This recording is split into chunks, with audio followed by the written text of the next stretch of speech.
Jerry, don't move. Don't breathe. Actually, please, stop breathing altogether. Do you smell that? That's the scent of impending social bankruptcy and a lifetime of being ghosted by everyone, including your own mother. What? I just woke up, Crow. It's called morning breath. It's a biological reality since, the dawn of time. Biology? Oh, Jerry, you're so mid-tier it hurts. What you call biology, the industry calls a Tier-1 Social Felony. You're suffering from a devastating, life-ending medical condition dug up and weaponized by a copywriter in 1920, halitosis. What? That sounds like a lung parasite. Am I dying? Is it contagious? Worse, you're being canceled by society before the internet even existed. Before 1920, having onion breath was just Tuesday. But then, a bunch of suits realized they couldn't sell floor cleaner to healthy people, so they installed a shame patch in the American brain. Today, we're uncovering how the Listerine industry invented your biggest insecurity.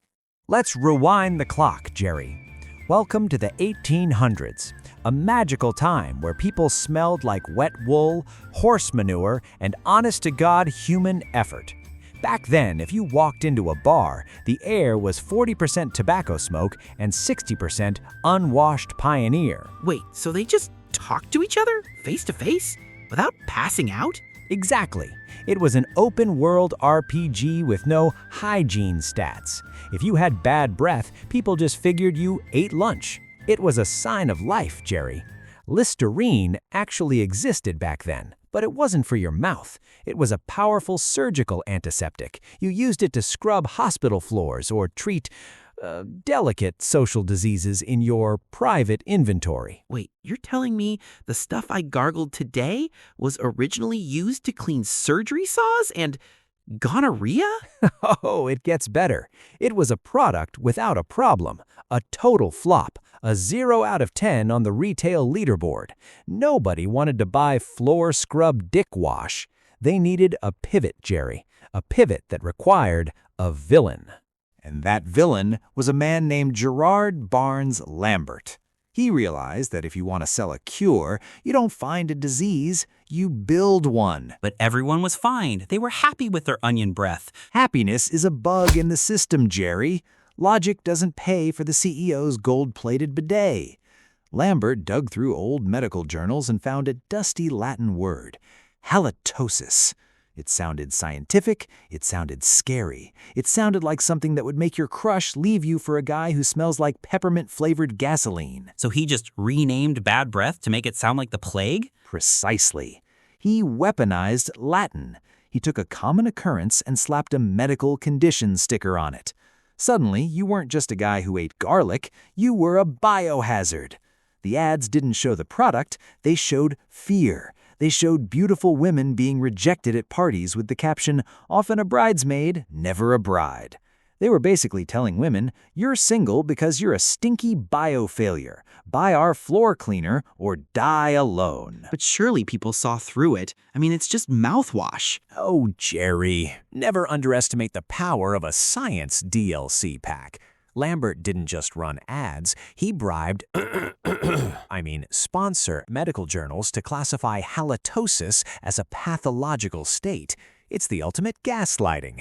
They took the dose of a literal floor cleaner and told you to swish it in your mouth for 30 seconds. My tongue feels like it's peeling just hearing this. Isn't that dangerous? That's the alcohol burn of truth, Jerry. If it stings, it means the marketing is working.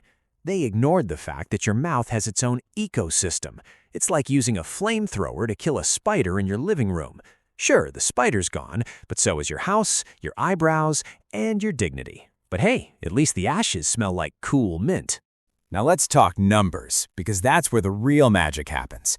In 1920, Listerine sales were a measly $100,000. 7 years after the halitosis campaign started, $4 million.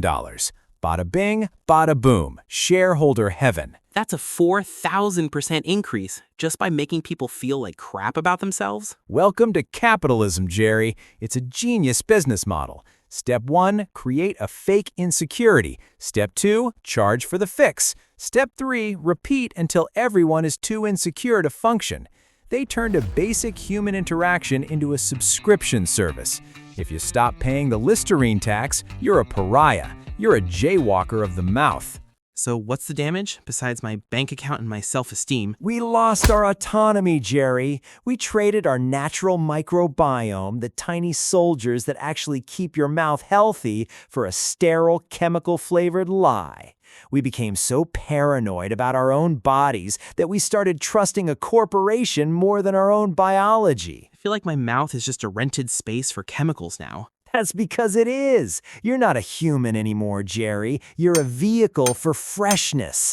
You're so worried about a red flag on a date that you've forgotten that real humans, well, they smell like humans. But hey, at least you're helping a billionaire buy a second island. That's a win-win, right? And here is the chef's kiss of this entire scam.